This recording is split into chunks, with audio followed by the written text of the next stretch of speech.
কি হয়েছে বাসরাতে? মুড এসে গেছে।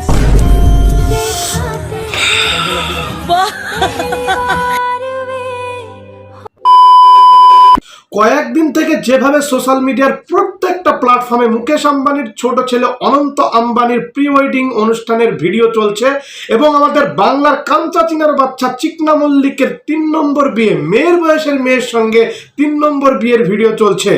এদের এই ভিডিও দেখতে দেখতে আমি ভুলেই গেছি যে সোশ্যাল মিডিয়াতে অন্য কোনো ভিডিও এর আগে হতো বা আমি দেখতাম। ফেসবুক বলো, ইউটিউব বলো, ইনস্টাগ্রাম বলো, যেখানে ঢুকছি সেখানে শুধু একই ভিডিও, অনন্ত আম্বানির প্রি ওয়েডিং এর ভিডিও, না হয় কাঞ্চা চিনার বাচ্চা চিকনা মল্লিকের 3 নম্বর বিয়ের ভিডিও। এদের ভিডিও দেখতে দেখতে যখন বোরিং ফিল করে ভাবলাম যে ছাত্রীদের মতো একটু রিলস দেখে আসে, যা হয় হবে। শালা রিলস দেখতে গিয়ে রিলসের সেকশনে ঢুকেই দেখছি এই শালা কাঞ্চা চিনার বাচ্চা বিয়ের পিড়িতে বসে ভিডিও বানাচ্ছে।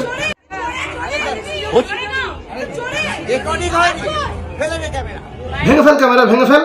কাঞ্চা চিনার বাচ্চা চিকনা মল্লিক কত কষ্ট করে মেয়ের বয়সের মেয়ের সঙ্গে 3 নম্বর বিয়ে করছে, আর তোমার ক্যামেরা রেকর্ড হবে না? ভেঙে ফেল। ঠিক বলেছেন।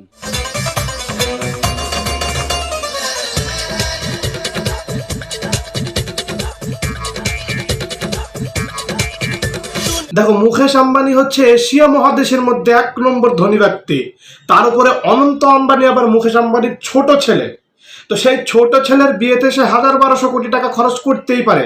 মুকেশ আম্বানির যা ধনসম্পদ আছে, সেই ধনসম্পদে যে মাছি বসে, সেই মাছি হাগলে সে হাগাকে শুকিয়ে 20 টুকরো করার পরে একটা টুকরো যে পরিমাণের হয়, মুকেশ আম্বানির সম্পত্তির কাছে এই 1200 কোটি টাকা ঠিক সেই রকম।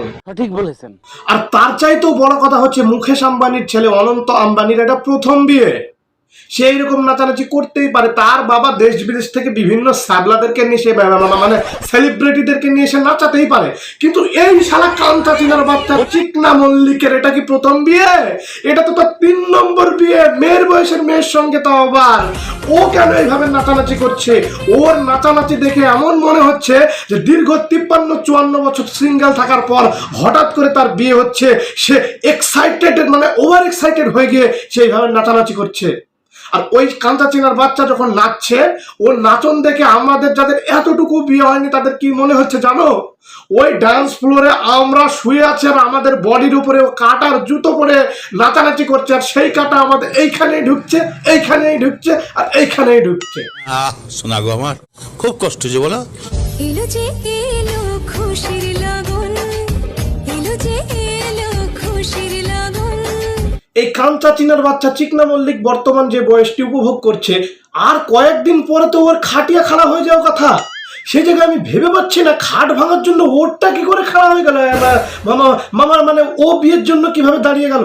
বলছি কাকু, কোন শিলাজিৎ খাও তোর বাবার কি?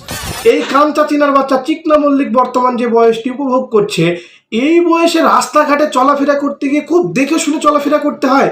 কারণ এই বয়সের মানুষের থেকে মাত্র 1 কিলোমিটার দূরে এই যমরাজ দাঁড়িয়ে থাকে। কখন চলে এসে পকাত করে নিয়ে চলে যাবে জানটা তার কোনো ঠিক ঠিকানা নাই।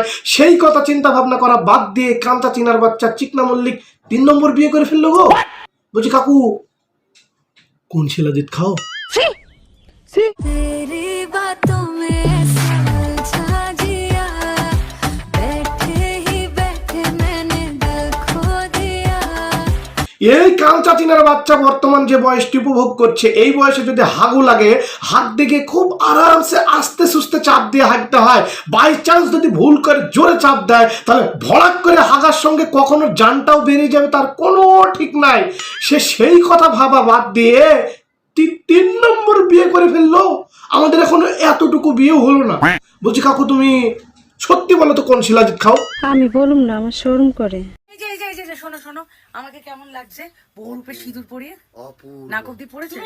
ভালোবাসা আছে? তাহলে হাত দাও। হায় রে আল্লাহ, যে বয়সের মেয়েদের মাথায় হাত দিয়ে আশীর্বাদ দেওয়া উচিত এবং বলা উচিত যে মা, তোমার সংসার জীবন সুখময় হোক, তোমার জীবন শান্তিতে কাটুক, তোমার দাম্পত্য জীবন সুখময় হোক, এইভাবে আশীর্বাদ দেওয়া উচিত। সে জায়গায় আশীর্বাদ না দিয়ে গালে চুমু দিচ্ছে কথা আবার আমাদের সামনে। লজ্জা লাগা দরকার। কি হয়েছে বাসরাতে? মুড এসে গেছে। বলছি কাকু, বর্তমান তোমার যে বয়সটা চলছে, ওই বয়সের মানুষদের হাগামুতারই মুড আসে না, তাদের হাগামুতার মুড আনার জন্যই ওষুধ খেতে হয়। আর ওই বয়সে তোমার ওই ওই ওই ওই ওই সবের মুড চলে আসলো। সত্যি বলো, যা হয় হবে, তুমি কোন শিলাজিৎ খাও গো? আমি ওকে একটা চর মেরে আসি, দাঁড়াও। ঘুড়ি ওড়াও রাতে লাটাই তো আমার হাতে আরে যতই ঘুড়ি ওড়াও রাতে লাটাই তো আমার হাতে থাকবে না কাকি, থাকবে না, লাটাই তোমার হাতেও থাকবে না। কারণ এর আগেও কাঞ্চন কাকুর লাটাই অন্য দুজনের হাতে ছিল, শুধুমাত্র সুতো কমজোর হওয়ার কারণে সেখান থেকে ওই ঘুড়ি কেটে গিয়ে উঠতে উঠতে উঠতে উঠতে এখন সেই ঘুড়ি তোমার কাছে। তবে তুমি যদি চাও যে ওই ঘুড়িটা তোমার কাছেই থাক, তাহলে কিন্তু ওই ঘুড়ির সঙ্গে তোমাকে এখন শক্ত সুতো লাগাতে হবে। তবে হ্যাঁ, সুতো শক্ত লাগাতে গিয়ে তুমি যেন আবার কাঞ্চন কাকুর লাটাইটাকে বেশি জোরে শক্ত করে চেপে ধরো না, কারণ বেশি জোরে শক্ত করে চেপে ধরতে গেলে কাঞ্চন কাকুর যে বয়স চলছে ওই বয়সের লাটাই যদি তুমি বেশি চাপ দাও তাহলে কিন্তু লাটাই চুষকে যাবে, তখন আবার তোমাকেই নতুন লাটাই এখানে ওখানে খুঁজে বেড়াতে হবে। সঠিক বলেছেন। সব শেষে কাঞ্চন কাকু এবং শ্রীময়ী কাকিকে জানাই শুভেচ্ছা নতুন জীবনের জন্য। তোমাদের নতুন জীবন সুখময় হোক, আনন্দে কাটুক। এবং সব শেষে আমি কাঞ্চন কাকুর উদ্দেশ্যে একটা কথাই বলবো, যে যা হয় হোক কাকু, তুমি সত্যি সত্যি বলো কোন শিলাজিৎ খাও? তোর বাবা